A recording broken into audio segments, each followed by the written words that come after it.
We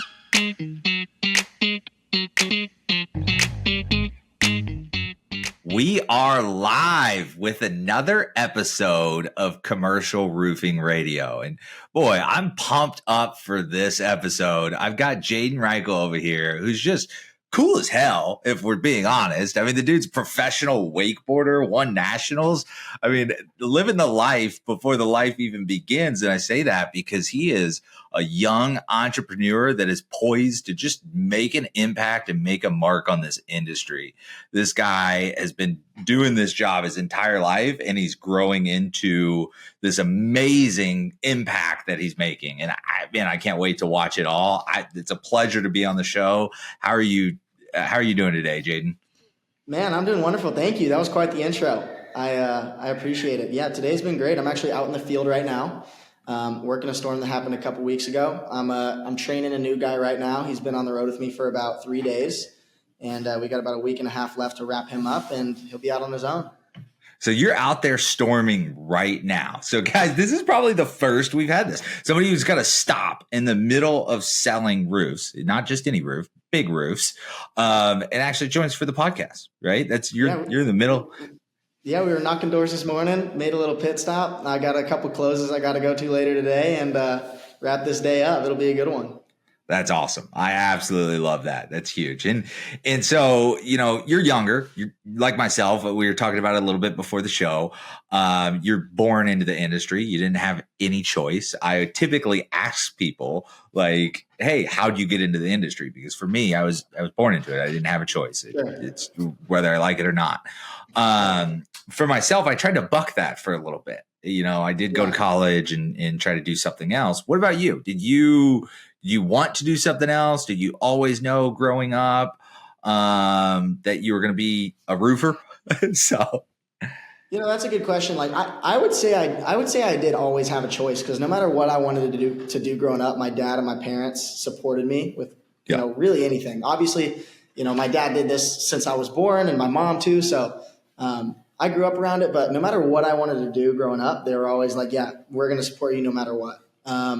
So for the last few years, since I was 16, I'd been doing it for maybe a month and a half at the beginning of the year, sign a couple jobs, and then for the rest of the year, I'd spend it obviously wakeboarding, competing, traveling all over the world, training. But this is the first full year that I've put in. So we're about 2 months in right now. I started work in March because I had a pretty bad surgery, but planning on working this whole year out, and this will be full time pretty much starting this year. So this is the year you're going to truly make your mark. That's huge. That's awesome. Sure. That's cool. Yeah. I'm excited for that. So tell us about growing into it. What was that like? Did you, I talk about it a little bit for me. Mine, a lot of summers I would travel. Like I would go storming and stuff. Was that similar for you? Did you do it every summer? Did you live in one spot? Did your family travel with your father? Like how'd that go? Tell me growing up in the roofing industry. So we grew up moving all over, especially when I was real young. Yeah. I was born in Omaha, Nebraska, because my parents were working a storm up there. Moved me to Florida, moved me to Texas, moved me to Oklahoma. That's where I spent from the time I was maybe 6 or 7 till I was 16. So we spent a good 10 years there, just because it was central. Dad could travel all over. But I pretty much, my experience with it, I would go, and whenever he'd go on a trip and I didn't have school or wrestling or whatever, whatever I was doing going on, I would just go with him. Just see what he did, hang out with him. And it was a lot of days of a lot of work and not eating. I remember growing up, man, we got more roofs than I could be like, dude, I'm hungry. Come on. I'm 8. I need to eat. And but it was cool, man. I mean, I got to, we knocked doors in Denver doing tile houses. He started doing residential. So I've really seen him grow from, doing residential roofing, and not on a small scale, but to now having this huge commercial specialty roofing kind of empire is what I would call it. Yeah. It's oligarchy awesome now that you're a part of it, right? It's family based. It's oligarchy. I like it. It's crazy, man. I mean, I've really gotten to see the whole process of, it's real that someone can take, a small residential roofing company and blow it up into one of the biggest companies in the nation. So seeing that has been cool, because it's not like I was just born into this huge commercial roofing company and it's you know what I mean? It's not unattainable. It's completely attainable. Yeah. I mean, that's huge. RestoreMasters has definitely made its mark on the industry and is growing tremendously fast. And it has, like you said, it's turned from one thing and gone to another and scaled massive. I mean, you can't go to a hailstorm or really any state in the country and talk about roofing and not talk about RestoreMasters and not see RestoreMasters everywhere and doing massive roofs. You know, this is commercial roofing radio. We like to talk about massive roofs and commercial roofs. We do some massive ones. We had a pretty big week this past week, and the week before that. It's been good, man. We got people all over right now chasing. That's awesome. That's awesome. So that's cool. I don't know if I've met anybody else that was raised similarly than I was. And there's a lot of second generation roofers, a lot of second generation storm chasers, but most of the people that I've met, they didn't travel around like a family like that. So that's cool. I didn't know that before the show. I'd like to get to know more about you on the show. So it's natural. Yeah, and I didn't know that you would travel. I think one time I counted, I lived in like 22 different states before high school. Wow. You know, there was one year I went to 3 different schools. It was pretty crazy. So was that similar for you, or would you go like the whole school year? Like, how was that? I mean, I honestly, like, not related to roofing, but I bounced in and out of school a lot. Like, I was never, number one, I never liked school. I was good at it. Yeah. I got good grades, but I hated being there. I'd rather be working or out on the boat or competing. Like, for me, the biggest traveling that I did, I grew up like really competitive wrestling. So I was going to the national team trials and worlds and all the big tournaments you can do as a 14-year-old kid wrestling. I was doing them. So I was going to Vegas and Reno, Nevada and New Jersey and Texas and Florida and all over the place hitting these tournaments all winter. So school, I think one year I had like 100 absences or something ridiculous like that. Like half the year I was gone. It was crazy. Love it. Yeah. You know, screw school. I mean, you honestly, people outgrow school. It really is, right? You've got that personality. You talk to people. Did you think that traveling, the wrestling, the wakeboarding does that attribute to make you how good you are today? I mean, we'll get into that. You are a rising star at RestoreMasters as well. You're out killing the leaderboards, bringing in massive sales. But did that attribute to that at all? Did that help with that? What do you think? I mean, 100%, because the way that I look at the way that I approach roofing now and that I have this year is the same way that I approached becoming the best in my eyes at wrestling when I did that, and then becoming the best at wakeboarding. And obviously, you know, I'm not talking like best in the world, but I'm talking good enough to win nationals and good enough to get third at Reno Worlds and go undefeated at the national team trials. And it was the same process that I used for those that I use for this. And it's like, surround yourself with people who are way better than you and take everything that you can from them and bring it into your system and then go outwork those people. Yeah. And, you know, like I grew up doing it wrestling. I was competing with kids now who are in college, D1 wrestling, like doing insane, making a career out of it, making a ton of money, like being the best. And those were the kids that I surrounded myself with then, competed with them, learned with them, got my butt handed to me by them and, you know, in the practice room. And that made me really good. It made me hungry. You know, I wasn't comparing myself to people worse than me. Like I was always looking at those people at the top and trying to figure out what do I need to do to get there? So then when I turned 16 and moved to Florida, because I had this dream that now I wanted to be a professional wakeboarder, I moved in with the guy who was number one in the world, Mick. He still is. Best wakeboarder, arguably, of all time. I moved in with him. I took his schedule onto myself. I took his training program and made it my own. I started practicing the way he does and training the way he does and eating the way he does and sleeping. And, you know, with that, I was able to progress really quickly. Like a lot of the guys I was competing with had been training and trying to be pro since they were 7, 8, 10 years old. And I had been doing it since I was 16. Right? Yeah. So I had 6 or 7 years of a gap that I missed. So I was having to crunch it all into 3 or 4 years to be where I was at. And now it's the same thing with this, right? Like I'm surrounding myself. Obviously I'm blessed to have a few people around me that are really good at this. You know, my dad, the other founders of the company, people who are top of the sales board. I get to go travel around with them and learn. But really what I've in my experience, if you can genuinely be curious and ask somebody why they're great at what they do, they want to share that with you. Oh yeah. Whether it's that they want to help or they want to feel like the man who has it all figured out. Yeah, they will talk about themselves. Yeah, they will help you and they will tell you exactly why they do great. If you just ask the question, but most people are too scared to be like, hey man, what do you do that works? Yeah, just shut the hell up and listen. That's Yeah, all people have to exactly. do, right? Exactly. Man, And you that's pair awesome. that, yeah, I mean, you pair that with being able to outwork anybody, and you can get good at anything. I'm pretty Yeah. convinced of that. I love that. And it's all about outworking. It really is. Like you can put yourself around those people. And it's funny that you relate it to the wrestling and to the wakeboarding, which I want to get into wakeboarding more because that's just Sure. cool. And not that wrestling isn't, but wakeboarding is just cooler than wrestling in Yeah, my it's a sweet. mind. It's a cool. I mean, Right? wrestling's definitely harder, and it's a lot more competitive. There's a lot more people who make their life to be good at that. But wakeboarding is a very cool sport. It's like an art, you know. Yeah. It's just a cool Yeah. thing, man. And who doesn't want to live that lifestyle? I think I'd much rather be a professional wakeboarder than surfer. And surfer gets that cool surfer dude vibe all the time, but wakeboarding to me is just way cooler. And I've got a good friend or a few good friends that grew up wakeboarding like in Austin in that area and Oh like they go to the yeah. cable parks and stuff like that. And Yeah. I Yeah. always That's thought it was cool, real man. cool. Always Yeah, jealous of that stuff. it was a fun life. Like that was my full time deal. Every day I was on the Yeah. boat twice a day, training. Well, what I would consider training, wakeboarding. Yeah. Getting to do it, Training. getting paid Yeah. to do it. It was great. What everybody else does for fun, you were doing every day. And is that what contributed to make you so good at it? Because you enjoyed it so much, you just truly loved it? Was it the passion for it? Or do you think you're just athletically gifted or what was it that made you so much better? We got the work ethic. I mean, you're working harder than everybody else, but did anything else Sure. contribute I to that? mean, yeah, and I wouldn't even necessarily say that. I mean, there are a lot of guys who are really good. Like right now, having not ridden in 6 months, there are 20 or 30 people who would mop the floor with me right now. Yeah. You know what I mean? That's like, it's really tight. It's really competitive. There are a lot of guys who are amazing at wakeboarding and at anything. Yeah. And there are a lot of guys like I would say Nick is one of the few people who worked as hard as me or maybe even harder. Like there are a lot of guys who work hard. For me, definitely I am, I have great parents. They raised me to take care of my body and eat right and sleep and put me around great trainers. So I definitely am athletic and I've always been able to pick up sports quick.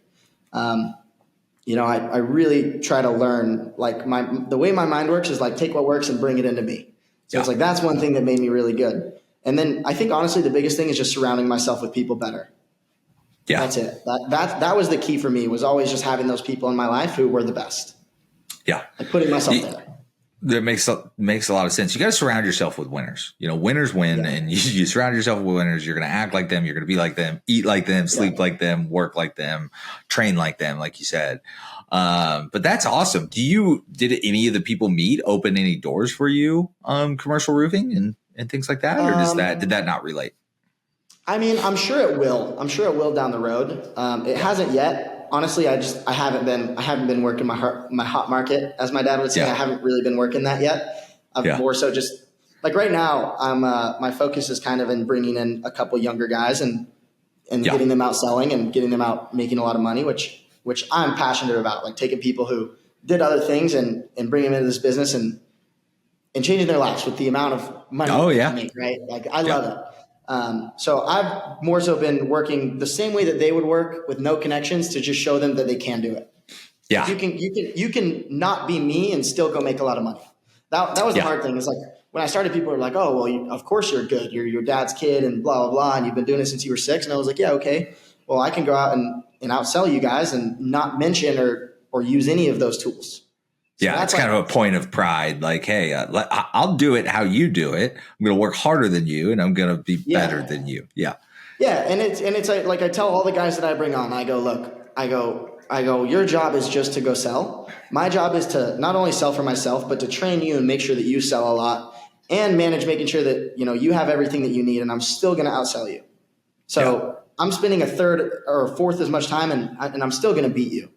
If I don't, then I'm going to drop some other stuff and make sure that I do. But I think it's cool because all the guys that I bring on, they see that it works, right? I'm using the same system. There's nothing that I have that they can't do.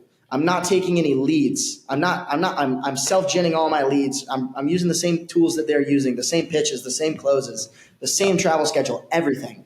There's nothing different. So for me, that's been good because I've been able to make it attainable for them.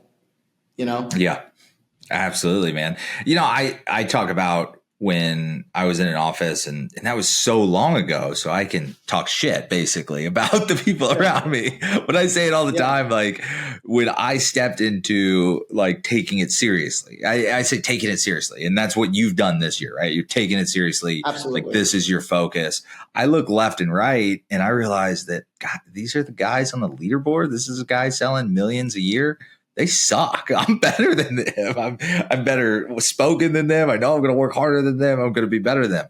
Now, RestoreMasters is a little bit different. That was an office way back when, wherever. RestoreMasters, you got a lot of top talent at RestoreMasters. You got some really good salespeople. So again, I know you're putting yourself around them, and they're not your competition; they're your team. But it's got to be competitive. You got to kick their ass. Like, come on now. So are you? Let's talk. I know I know because I see the numbers. I talk to a lot of you guys all the time, so I know you're kicking ass. But tell me about it. Like, are you weekly, monthly leaderboards? Are you going out? Have you achieved that yet? Are you going to? Tell me more about that competitive culture over there. I mean, dude, number one, it's super competitive, but it's not like we won't help each other out. Like we want us to all win. We're not like, I don't want to steal jobs from people. I don't want people to sell less. Like I want to sell more than you, but you're doing as good as you possibly could. Yeah. That I think is kind of a cool culture that we've built in this company.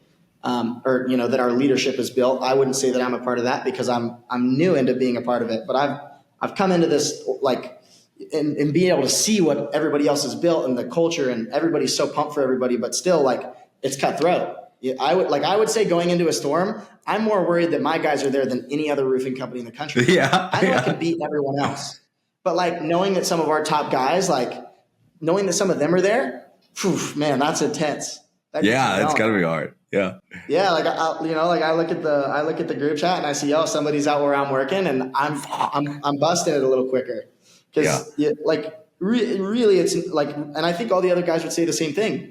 I mean, the competition from other roofing companies, not that they aren't all amazing, but we don't really worry about it. Yeah. Because we know that we're gonna we can beat out pretty much anybody. I think our guys work really hard and they're good, and it's very competitive. And I mean, we've got already a handful of guys sitting right around 10 million, and it's May. Yeah, that's huge. We got a few people well over that. I mean, I'm personally sitting around 5. I don't have all my numbers on the board yet. I've been working since March 15th. So I'm about 5 million in. It's about 2 months in. 5 million in a couple months. Most people measure 5 million as a number for annual, right? And that's a company. Yeah, sure. So most companies, 5 to 10 million, will feel like they've made it to be able to hit that $5-10 million mark. At Just Share Media, another company that I own, I would talk day to day. When I first started that with multiple guys that have sat around a 1 million or sub 1 million, live a happy, successful lifestyle for years. And there's nothing to be ashamed of. There's actually a statistic out there that, and I don't say this to make anybody feel bad out there that's doing a million or sub million. There is a statistic out there that if you reach that 7-figure mark as a business, you're in the top 2% worldwide. So I say that to just show how amazing you've done at your age since March to throw 5 million on the board. That's huge, Jaden. Yep. Yeah. And look, there's a lot of guys who are really good that sell $1 million a year. There's nothing wrong with that. I mean, that's a great life. You're walking away with 6 figures in income. You're traveling. You're doing a job that you love. There's absolutely nothing wrong with that. I think, honestly, a big reason that our guys sell a lot more is because our guys have to. Yeah. Like we have to, or we won't even be in the top 20. If you're not sitting over 2 million, you're not in the top 20 right now. Yeah. Wow. And that's ridiculous as an organization, and not even halfway through the year yet. That's awesome. But that's it. It's like I check the leaderboards every day or every week, and I see a few guys' names at the top of the list, and I'm like, man, I know I'm training, and I know I'm recruiting, and I know I'm doing a lot of other stuff, but I need to get out and sell some big jobs because I'm falling behind. Yeah. But that's what it is, dude. It's like that competitiveness and it's not unhealthy, I don't think, but that like drive. Very healthy. It's very healthy. Yeah. Because it pushes us all to sell a lot of big jobs. Yeah. It's that competitive, and that's such a hard culture to find out there, much less create. Yes. I see you gave credit to your founders and the owners. I personally like there's a huge creating culture. It starts from the top, but after it starts, it's the team. The team has the culture. The founders and the creators and the owners, they start the culture, but from there it becomes something of its own. And so I give as much credit to you and the guys that are competing on that leaderboard every single day to just carry that culture throughout. And it's, again, that's your secret sauce, the confidence, that competitiveness, that drive. That is awesome, man. And dude, it is. It's great. And I think honestly, one of the cool things is like, just, we all genuinely want everybody to do great. You know what I mean? Like we have we have my dad, we have Matt, we have Nick at the top, who are all like pushing us all from behind. And then it's all the sales guys who are just like, man, I want to beat you, but like helping each other out at the same time. I just sent one of our guys a bunch of leads in this area because I had to leave, and hopefully he goes and knocks a bunch of those down. And it's just, if I have questions, I know I can call any of the top 5 sales guys and, hey man, I've got this problem going on, like blah, blah, blah. And he's going to help me. Like he's going to sit there, and he has nothing to gain from it. But it's the same thing that any of those guys can do with me or anybody else on our team. Like that's hard to find somewhere, I think. You walk into a roofing company and you go to, especially if you're new, you're a new guy, you walk into a roofing company and you go ask one of the commercial guys who sells a few million a year how to do something, and he laughs at you kind of and is like, oh, well, come talk to me when blah, blah, blah. Yeah. I mean, I think that is definitely unique to RestoreMasters, to be honest with you. I've been in a lot of roofing organizations. We work at National Claims Advisors with a ton of roofing organizations, and RestoreMasters is one of the first that will get a claim and there'll be 2 or 3 guys on it. It's not just one top salesman. There's 2 or 3 top salesmen on it. And I'm like, whose claim is this? And it's like, oh, we're all working together to bring this in. Yeah. And it's just like, we know that a lot of our guys have really good strengths. Right. And it's I might be really good at self-cheating leads. Like for example, when I used to, like the first couple of weeks that I started working, I was working with the guy number 1 on our leaderboard. His name's Jacob Parker.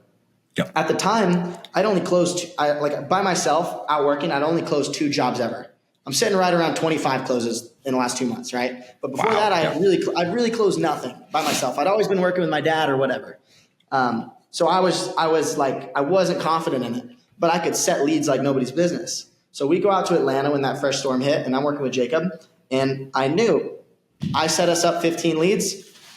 Jacob had a big part in closing 15 leads. Yeah. I think by that point I had closed, I think 3 or 4 of those jobs, but like for him to bring me in and us work together, and I'm setting these leads, you're closing them, we're working them together, like making sure everything's taken care of. I mean, dude, I could give all the credit in the world to him. He has he could have gone out and done it himself, but it's like, that's just how it works. Like I bring new guys on all the time and I'm like, hey dude, I'll show you what I do. Like exactly. I give them all my books. I give them all my pitches. I give them all my closes, everything. So that's I think what it is. We just genuinely help each other out. Yeah, that's awesome, man. It's unheard of. And I think you have the advantage of knowing that there's value to that because you started at such a young age. Most people that start in any competitive environment or any sales environment don't get the blessing to start at such a young age. They have to start later in the game. And then they don't want to share. You find this like greedy mentality that's like, oh, I don't want to bring somebody in on it because it's going to subtract. And it's the scarcity mentality. When you bring somebody in, it's going to exponentially grow. It's like, that's the biggest thing. And And that's what my dad's always done a good job of. Like he tells me all the time, if you can find somebody to do a job 70% as good as you can do it, let them have it because they'll get better, number 1. But it's like people are too scared of that. It's like I'll bring on a new guy, right? And I know he can't handle objections as good as me. But if he's almost as good as me, I'll let him do all my calling because he's going to do way better in a month, 2 months, 3 months, 6 months because I just let him do that and grow and figure it all out. And that's how that's how my dad's been able to, like the partners have been able to build this thing is just by putting good people in place who aren't as good as them, but at that task they will be. And it's the same thing. It's the same thing with sales and with bringing people on. It's like, if you can bring a good guy on and you just give him a little bit, that will be returned to you exponentially moreover. That's huge, man. That's awesome. So what about your age? Has that affected you at all? I know when I was younger, And it's like, like yourself is not an insult, but I always feel like I look young. Like you look young. Sure. I was always told that I look young when I was when I was your age, when I was 21, I probably looked 14, 15. Sure. And so I always had that as an insecurity when I was selling commercial. I always felt like I needed somebody with gray hair in the room with me. Like I joked all the time that I was going to pay a homeless dude, dress him nice and just have him sit next to me. And then I would do all the speaking and he would just be my supportive character. Like, oh, there's gray hair in the room. Like this guy's been doing it for years. So I think maybe the insecurity part of that is the only thing that probably held me back from selling more. But do you run into that as well for your age, or does that affect you whatsoever? I never, since I started working, in the last couple of months, I've never once heard anything said about that. Honestly. That's awesome. When I start to feel that, this is what I tell my guys who are newer too. When I start to feel that, like somebody has, I can just tell that they maybe aren't taking it serious or don't respect it or whatever.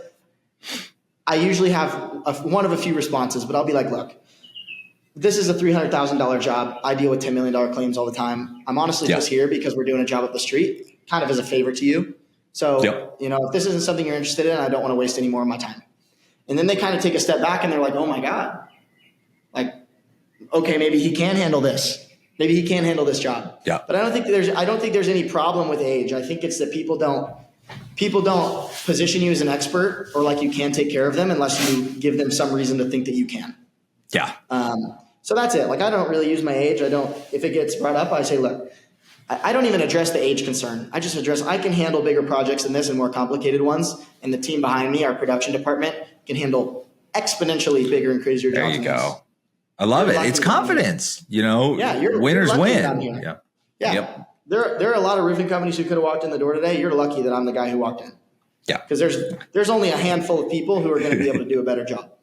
And I tell all my younger guys to do the same thing because in my mind, it's genuinely true. If anybody goes with anybody else besides me, I worry for them because I don't know that it's going to be done right and they're going to have all their needs met and their job's going to get handled the right way. And unless that's your mindset, it's not going to hurt you when somebody else gets a job, and it has to a little bit. If you don't have that trust in yourself and your team, you're not going to be able to sell huge numbers. Yeah, because you don't have that conviction. So, I mean, that's how I address that, honestly. Perfect. And well spoken, man. That's how it should be. It's like, I belong here. You want me to be here. I'm the best. That reminded me of a door knocking pitch we would do sometimes. We'd get up to the door and like, and then, I'm sorry, I got here as fast as I could. It took me so long, right? I got here as fast as I could. Dude, I love that. Because it's a blessing to them that you're there. When you have a business that you're so proud of, that you're so sure of, and a team behind you, and you truly know that you have the best product, right? It's a service. Technically, a roof is a service, but it is a product. Sure. You're selling RestoreMasters, and that is a product. And you know that you are the best. The only person between you and putting the best product, the best service on for that property owner is convincing them that is, and it deep down, no problem. It's easy. Here's the thing. No matter what kind of job you're dealing with, someone is going to get it because it has to get done. Yeah. So if it's not you, it's going to be somebody else. Yeah. So if your headspace is that there are better people out there for that job or people who are more qualified, why would anybody trust you with that work? But if you genuinely believe in your heart, which I do, that number one, I'm the best guy to take care of you because I'll make sure that it gets done the way it needs to be. Number two, our production's the best in the country. I genuinely believe that. Our jobs get handled the right way. They get built with the best materials. You have everything that you need. This is all wrapped up and we're going to take care of it so you don't have to. If you don't believe that in your heart, how are you going to beat the next guy who walks in the door? You're not ever. Yeah. And I'll give you an example of that. I was working with somebody in Hurricane Ian, and it was a water restoration, big full on company. And it was like they were going after a $280 million job, big job. Yeah. Right. And he was going up against Belfour. And he's like, man, it's just going to be really tough because I'm going up against Belfour. He kept saying it. And I was like, and I knew after hearing that multiple times, he's not going to get it. Right. Because he believes Belfour is better than him. And I asked him, I was like, why are you so worried about going up against Belfour? Are you guys better than Belfour? He's like, well, they're really good. And I said, you've already said that you You win a lot of stuff up against Belfour all the time. Why are you so worried about it? And it never clicked. And sure enough, he never got that job. Because he never have it. He lost it from the start before he lost it from the day one. He knew that other company was the big bad wolf. And you, Jaden, you are the big bad wolf, right? You're a RestoreMasters. Absolutely. You know that you are the best at RestoreMasters. And that mentality is all it takes. But even if I wasn't, like, let's say I wasn't, I would still have the same mindset. I would say, you know what? Maybe my company is smaller. Maybe we don't do as much work, but I'll tell you what, I will make sure that this gets done the right way because I'll put more attention into your job. Yeah. That's like, you know what I mean? Like there's always a way when you're the best. There are a lot of ways to believe you're the best. Yeah. No matter what situation you're in, you can be the best at something. Yeah. No matter what company, no matter how long you've been selling. And if you don't know why someone should work with you, there is no point. Yeah, absolutely. And it's like, I just think people can feel that. People, without even saying it, people can feel it on you. Yeah. And for our listeners, you gotta go into it with that confidence. Winners win and performers perform. And if you're a closer and if you're out selling and you're trying to get that best product to that client, you've got to have the mindset that this is how it's going to be. I'm going to go out there and I'm going to do it.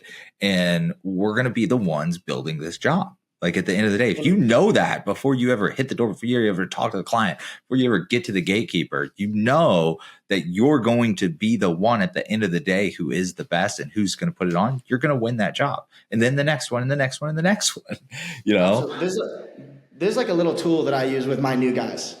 I'll ask them before I ever bring up this conversation, because I have this conversation with all my new guys. I'll ask them, what makes you better than me? Why should you get a job over myself? And obviously I'm training them, right? So they always go, well, there is no reason. And I go, no, there's a reason and you need to figure it out or I'm going to outsell you every day until you do. Yeah. So usually it takes them 3 days, maybe a week. And they come back to me and they go, here's why I'm going to outsell you. And they have one thing, even if it's the smallest thing ever. You have a lot of jobs going on. When I get a job or 2 jobs or 3 jobs, I'll make sure that everything is buttoned up and I'll have everything done on them that I need. Great. There's your reason. Now run with that and go sign something. Yeah. It can be the littlest thing. It's like, I run faster than you, so I'm going to beat you to the door, like whatever it is. Right. The littlest thing, but it's like, you know what? I just I care about people more. I will make sure that all his needs are met. Like I will check in with him twice a week, like whatever it is. But everyone who is in this business needs to have some reason when I ask that question, why are you better than me? Why will you beat me? That no matter who you're talking to, you will have an answer to that. If you don't, you need to figure one out quick. There you go. So who was the number one sales rep last year at RestoreMasters? That's a good question. There were a lot of people who did really good. Honestly, to be honest, so I don't remember. So I could be wrong. So don't take this with a grain of salt. Yeah. I think Dallas Julian and Sean McCaslin were 1 and 2. And I think our Atlanta office was the number one office. So why are you going to do better than Dallas and Sean this year? So what's your superpower? Why are you going to do better? Oh my goodness, because I'm on the road all the time. I'm putting more than a month and a half into it. There you go. Yeah, so that's your one thing that's you're a better salesman than Dallas and Sean because of that. Their plate's going to be full in 2 months. They're going to have 10, 15 million signed and they're going to relax. I'm not going to relax all year. There you go. Until December 31st. I call that dogism, right? That's my term for that. Complete dogism. You're not complacent. You're never going to settle down. You're never going to stop. They're going to have to race you to that end till December 31st, or I don't know when you guys close your fiscal year. It could be October. A lot of times we do it in October. But whatever that point is, I'm gonna work until the last day, and I guarantee you they won't. There you go.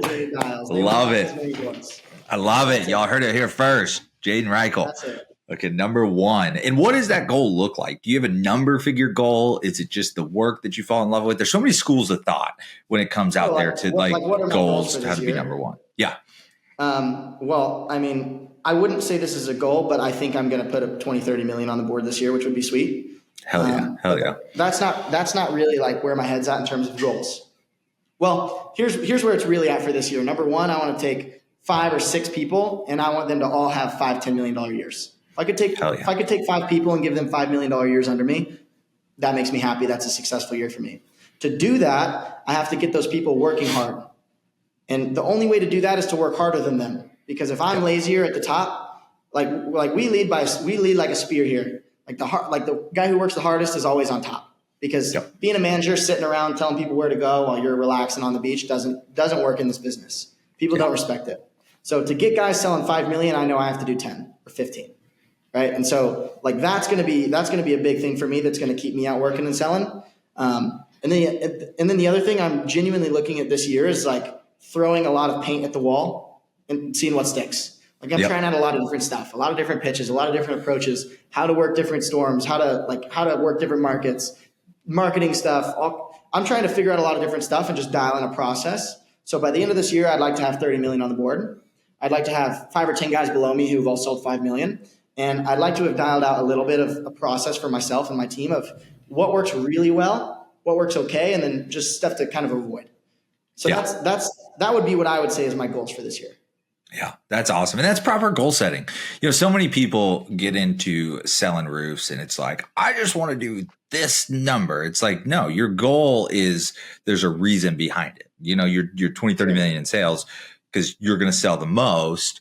And that's probably what you're going to have to get to sell there. But it's not about 30 million. It's not working until you get 30 million. No, it's working to be the best.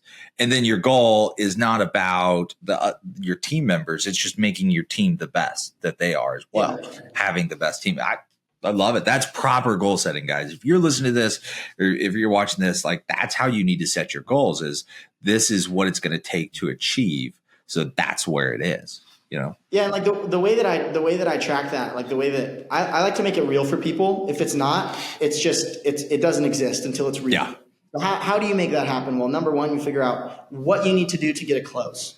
How many phone calls, how many door knocks, how many inspections do you need to get a close personally? Yep. Once you have that number, then you know how many phone calls you have to make in this year to hit your number. And then you have that in the back of your head. And you know how many times you need to knock a door, how many days you need to be working. If you have all those things in front of you, there's no reason you shouldn't hit whatever your target number is. But if you don't even know what that looks like, where are you going to start? Like what is going to keep you on track when you don't want to go work tomorrow? If you don't have like, well, I need to hit 8 dials today and I need to knock 4 doors or I'm not going to hit my goal.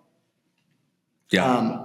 So like for me, with all my new guys, I have them keep track of their stats every day in the work group chat, myself, everyone sends in their numbers. How many doors did I knock? How many phone calls did I make? How many decision makers did I talk to? How many appointments did I set? How many inspections did I do? How many presentations did I have and how many did I close? Yep. So then we have this like running chart and then the guys can start to see, okay, well, it looks like for every 20 people that I talk to, I get 4 inspections. And out of those 4 inspections, I sit down with 2 of them and I close 1 of them. So great. Now you have something to base it off of. Now all you need to do is get 4 more inspections, 8 more inspections. And then now you close 3, 12, you've closed 4. How many times do you need to dial your phone? How many times do you need to knock a door? 100, 150? Go do that. Yeah. And that makes it real. That's like how you can really like make it real and attainable. Well, it's the data. I always say it's all about the data, right? Yeah, if I don't track, then I don't know, and I don't know where to improve. And if I don't know where to improve, I will never improve. It's just it becomes that's throwing shit at the wall and hoping it sticks. Not throwing paint at the wall. It's like, well, let me knock more doors. Maybe knocking doors ain't the problem. Maybe you can't fucking sell. If you don't track how many, maybe it's close. Down with the number. Maybe you inspect a ton, but you just can't get to present. Well, there's something wrong in that part of your process. Maybe you're not setting qualified inspections. Maybe you keep talking to the lady who makes no decisions. You never get a hold of the owner. So then you just spent 2 hours on a roof doing your inspection. You come back down and it was for nothing. Yeah, like but you don't know if you don't have the data. So go out, get the data, record it, pay attention to it, and then I can help you improve because we'll do it. Exactly. So I love it, man. Dude. I mean, there's an app called Counter, and all you do, you set your numbers, like your sections in there. So like for myself personally, it's calls, knocks, decision makers, talk to, because that's important for me. Because unless I'm talking to someone who can sign a contract, it really doesn't matter in my eyes. Inspections, presentations, and closes, 6 things. So I track all those stats, and that's the same thing that I have my guys track. That's where you start to see. That's where you start to see the gaps. Okay, great. Well, you talk to 80 decision makers, and you only close 2 of them. You have a problem with closing. Yeah. So that's what you need to work on. Do you record any conversations, like record calls, record video calls, stuff like that? Perfect. Yeah, that's huge. A lot of people don't do that. They're not recording their outbound calls, their cold calls, or even their sales. Like the tech world is so different. When I was thrown into the tech world the last few years ago, when I started my tech company, it was like recording your Zoom calls, these Zoom call sales. And there's these cool apps out there that do it, and you can watch it back and you can see real time. Like you can even see the waves. Like, so I can look at like a Zoom call of a sales guy and tell you whether he's any good or not. And just by the waves, like, are you over talking? Who's talking more than the other person, right? It needs to be at minimum 50-50. You need to let that other person talk. If not, that other person needs to talk more than you, like the client. So, and that's tech video sales. And it's just really cool. It shows that data. And I think like this new age and new school and all this new technology and just new in general, you're bringing that data and that intelligence into sales. You know, I don't hear 60-year-old men talk about the things you're talking about and the data and pushing in how to sell. It's awesome. Yeah, I mean, people have been doing it forever. Look at football. People have been watching film since football's been around. How do you take this situation and counter it? Why can't you do that with your sales? I used to do it with wakeboarding all the time. I would take a guy who does a trick perfectly, and I would watch that 1,000 times. And then I could go out, and for whatever reason, subconsciously, my body understood how to do it a little better. So it's like if you don't do that with your calls and you don't listen to successful ones, and that's what I would do. I would only listen to the good ones. If you listen to the bad ones, that's going to be what's running in your head. And you're going to get nervous and anxious. Yeah. So it's like disregard all of the bad ones, unless you're someone in a position who's training, and be like, hey man, maybe speak up a little more, maybe let him talk a little more. But I wouldn't sit and listen to the bad ones. I'd take all your good phone calls that you made that week, and I would listen to all your good phone calls, because that's what's going to be running through your head. So then you're going to have a propensity to do more of that, which is what. Yeah. I love it. I'm positive mindset too. Man, negativity is the worst way to motivate me. I thrive on positivity. I think as salespeople, I think we do. You need that positivity and you need that upward momentum and that upward motion. So I love that. I haven't heard anybody recommend that in the past, like only listen to your good sales calls. I love that. I think more people should do that. I don't think your brain understands not doing something. I think it understands doing either good or bad, but it can't understand it's like people use the white elephant thing all the time. Don't think of a white elephant. Well, what do? You think of a white elephant. Your brain doesn't understand not to do something. So it's like it's going to do whatever you tell it to do. So keep those good things in the forefront versus those bad things where you're going to be reflecting on those and thinking of those and like spiraling almost. Yeah, I love it. You take a person who's struggling and in a really bad spot, and then they talk about how their life's terrible for 10 hours a day and they spiral. You take a person who's in a terrible spot and you put them on a beach in Mexico and they're drinking a margarita, and all of a sudden their problems aren't so bad anymore. Perfect. Well, I can't wait. We're going to have another session, you and I, and it'll be probably next season. So I do seasons with these. So guys, season 3, you're going to hear how it went. Right now he's at 5 million. His teams. I can tell you how it's going to go. We already know. How it's going to go. You're going to be top of the leaderboard. Your guys are going to be top of the leaderboard. The wall is going to be painted. You're going to know exactly what color it is. And I can't wait to go back and talk to you about, okay, was it more account management? How do you get these? How do you do that? I want to hear a story of your favorite commercial job that you sold this year. I'm really pumped for that conversation. But I want to move into the next segment now.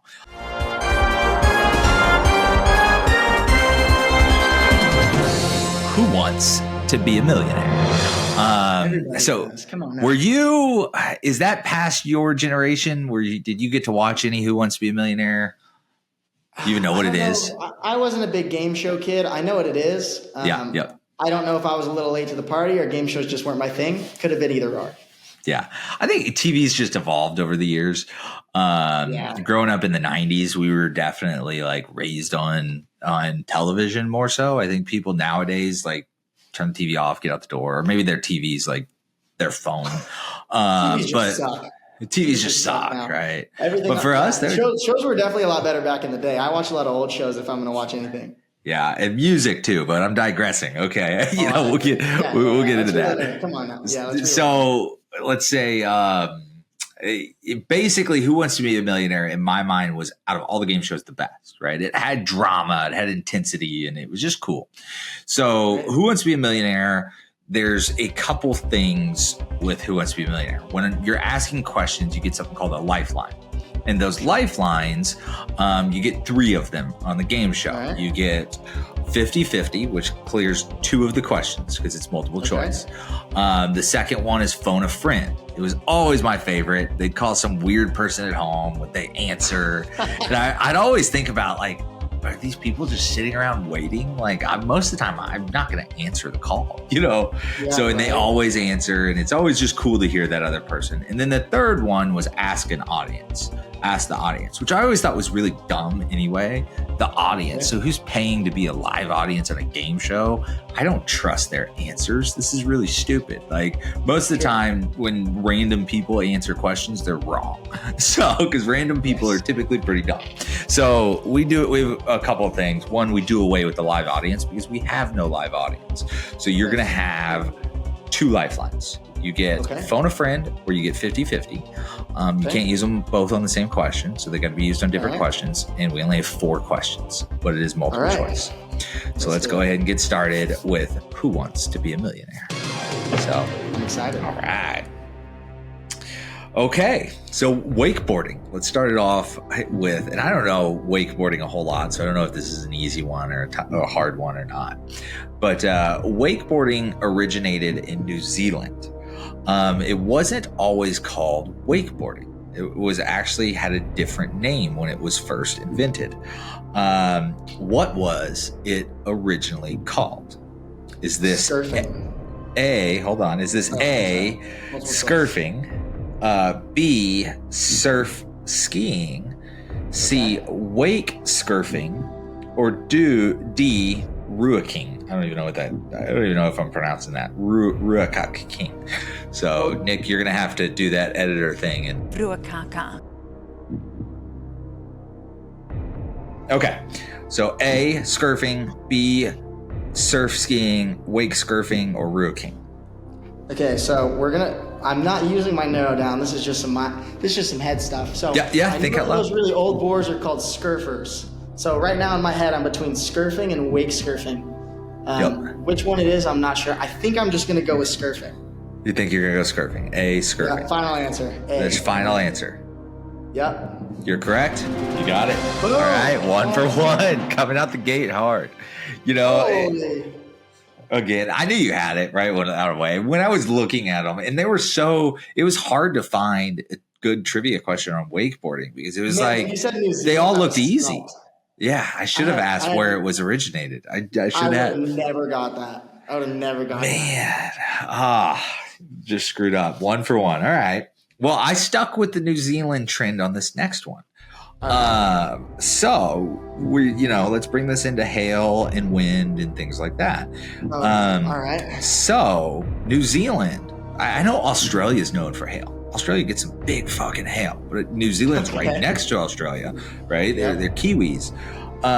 So November of 2019 caused the 3rd largest hailstorm in New Zealand history. How much damage did this cause? Is it A, $122 million worth of damage, B, $2.5 billion worth of damage, C, $83 million worth of damage, or D, $526 million worth of damage? All right, I'm going to use my 50-50 on this one. You're 50-50. Yeah. Okay. So we're going to get rid of the $2.5 billion and the $122 million. So it is either C, $83 million worth of damage, or D, $526 million worth of damage. We're going with 80 million. 83 million. That's it. You know, like Hurricane Ian caused $100 billion. There's like multi-billion-dollar storms that have hit Dallas. I'm underestimating like how big New Zealand is, but in my head, New Zealand is not very big. So you know what? I'm not gonna let you sway me. I'm gonna stick with 83 million. Final answer, 83 million. Final answer. You are correct.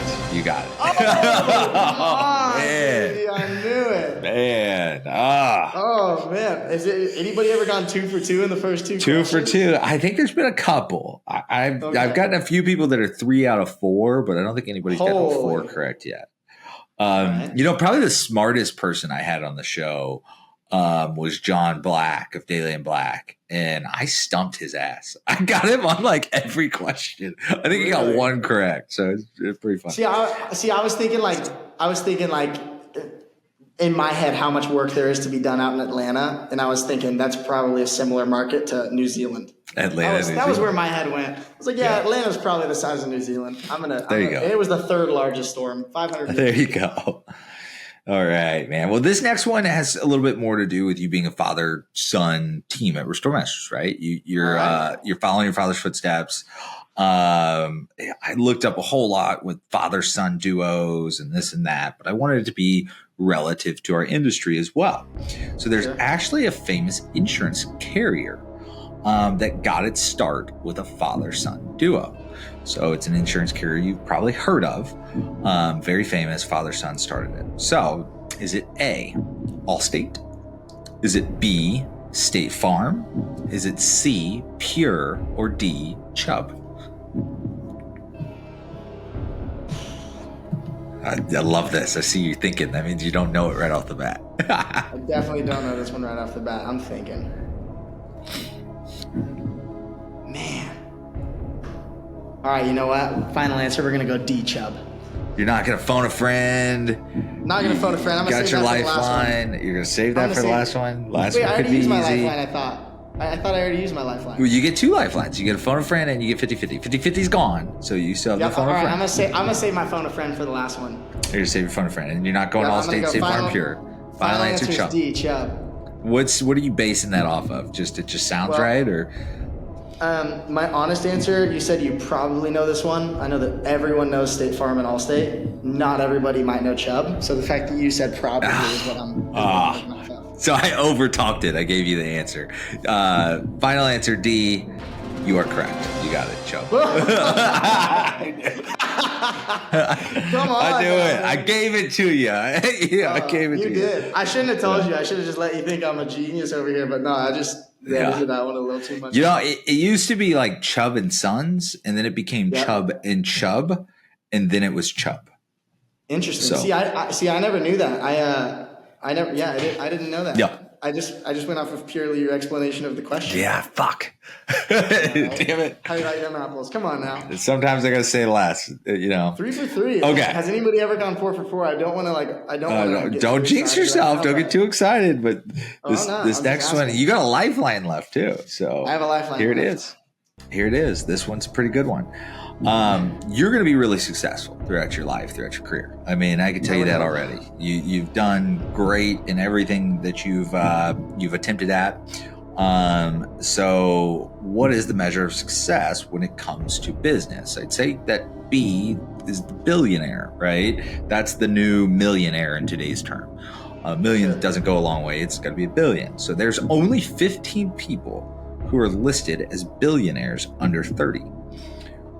What is the average age of a billionaire? Is it A, 42, B, 65, C, 77, or D, 59? All right, I'm gonna phone a friend. You're gonna phone a friend. All right. Now what are the rules for phoning a friend here? Grab your phone, put it on speakerphone. I would typically warn them that they're on a live game show. Sure. And maybe depending on who you call, you may not want to keep it on speakerphone when you first call. And they can't Google it. They cannot Google it. Nobody can Google. All right. No Google allowed. All right. Hang on. And you can just tell them, "Hey, I'm on Who Wants to Be a Millionaire live." Hold on 1 second. We're gonna see if we can get a hold of Papa Reichl. All right.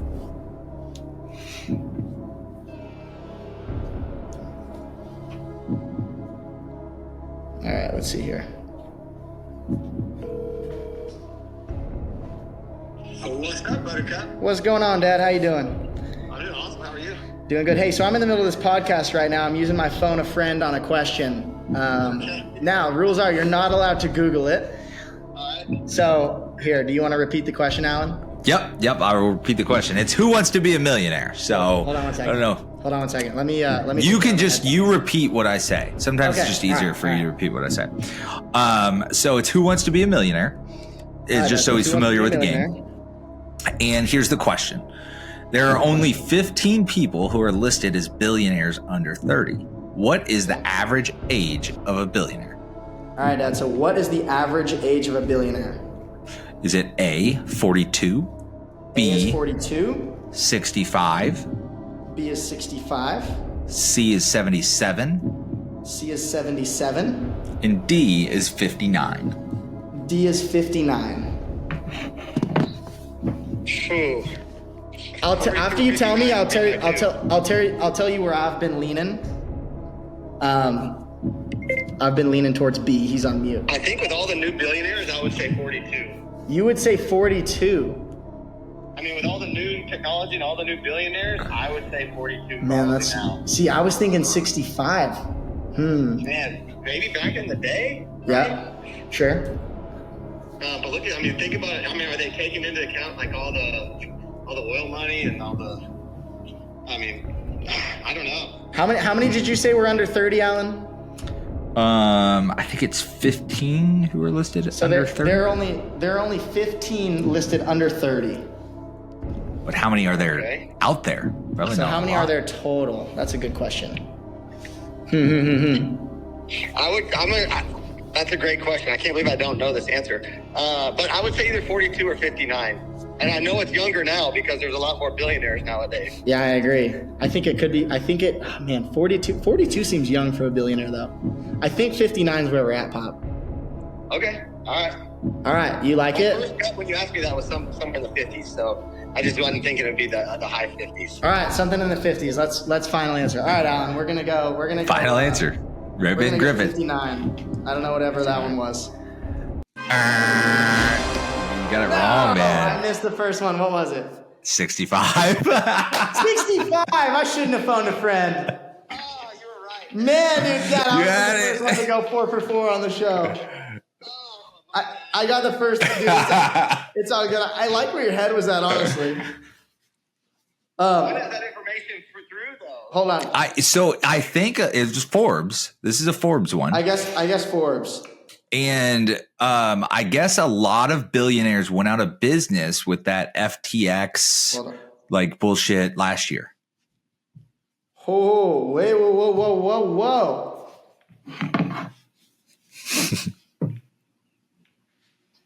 Oh. Yeah, the article I don't- is I don't world's know. youngest billionaires. Hold on. I don't know. Do we have a I'm dispute? Googling now. I think we might have a dispute over here. Here, I'll send you the article. Hold on. The average age of a first-time billionaire is also revealed as a little higher at 51. Yeah, so this isn't the average Yeah, age but of that's a not first time. Yeah. That's just billionaire. Okay. Let me copy. All right. I'll send you the believe article. I Yeah, believe you. Age between 59 and 77, yeah. I mean, you're probably... 55 to 64. So the majority of billionaires are between 55 and 64 at 26.8%.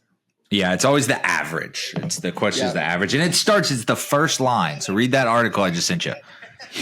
All right. Click the link I thanks, just Dad. sent you. Thanks, Dad. I'll talk to you in a little bit. Okay, sounds good. Bye-bye. All right, bye. Man, you know what? My gut was 65. I told you too, didn't I? It just sounds right. 65. Dude, Well, it it's does. hard because it's average. It's like what ages were the most of them or anything else. Apparently, there's 100-year-old out there. There's George Really? Joseph, who's 101. That's interesting. Yeah, and then I think it was lower last year.